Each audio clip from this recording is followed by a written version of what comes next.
Good morning दोस्तों।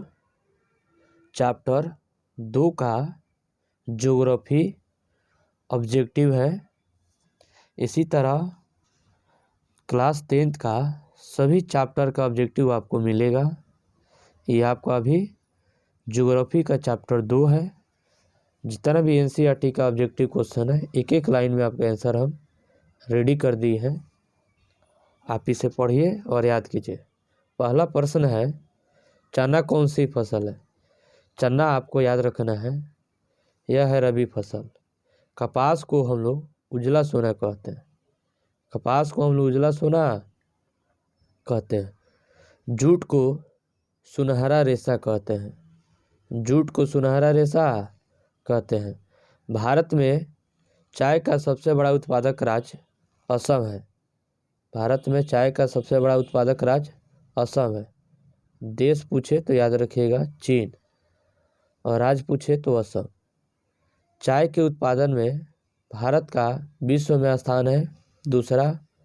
प्रथम अभी आपको बोले हैं चीन है, दूसरा भारत का है। अरेबिका कावा फसल की उत्तम किस्म है। अरेबिका याद रखिएगा।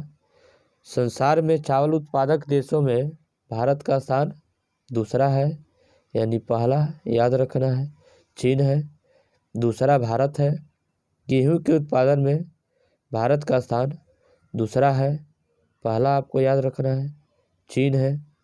अगला प्रश्न हम लोग देख रहे हैं, कह रहे हैं कि भारत का सबसे बड़ा जूट उत्पादक राज्य पश्चिम बंगाल है। भारत का सबसे बड़ा जूट उत्पादक राज्य पश्चिम बंगाल है। चावल को हम लोग खरीफ फसल कहते हैं। चावल को हम लोग खरीफ फसल कहते हैं। दाल में पौष्टिक अंश प्रोटीन पाया जाता है। क्या पाया जाता है? प्रोटीन। दाल में पौष्टिक अंश प्रोटीन पाया जाता है। रबी फसल की बुआई अक्टूबर से नवंबर तक की जाती है। रबी फसल की बुआई अक्टूबर से नवंबर तक की जाती है, याद रखिएगा। बाढ़ से सबसे अत्यधिक हानि किसे होती है? तो फसल को। बाढ़ से अधिक हानि किसे होती है? फसल को होती है।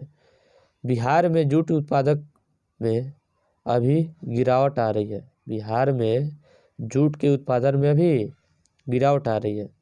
बिहार कम प्रति व्यक्ति आय वाला राज्य है, यानी सबसे पिछड़ा राज्य कौन है? बिहार है।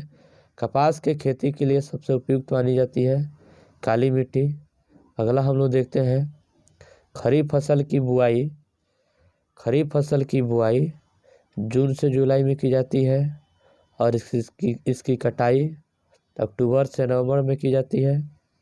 यानी खरीफ फसल की बुआई, धान है खरीफ फसल है, इसकी बुआई जून से जुलाई में की जाती है, और अक्टूबर नवंबर तक हम इसे अक्टूबर नवंबर तक इसे हम लोग क्या करते हैं? काट लेते हैं। तब उसके बाद हम लोग रबी फसल की बुआई करते हैं। चावल की खेती के लिए उपयुक्त मिट्टी जो माना जाता है वो आपके लिए है जलोढ़ मिट्टी। कौन सी मिट्टी है? जलोढ़ मिट्टी। काली मिट्टी का दूसरा नाम क्या है? रेंगून मिट्टी। काली मिट्टी का दूसरा नाम क्या है? रेंगून मिट्टी। अगला हम लोग प्रश्न देख रहे हैं कि कृषि कार्य में महिलाओं की भागीदारी कितना है? तो 40%। कितना प्रतिशत? 40% याद रखना है। अब आपको याद रखना ही है कि जितने भी एनसीईआरटी का ऑब्जेक्टिव है सबका एक एक पार्ट हम बना के डाल देते हैं, सब उसमें लिखा रहेगा। आप इसे अच्छी तरह से पढ़िए और याद कीजिए। Best of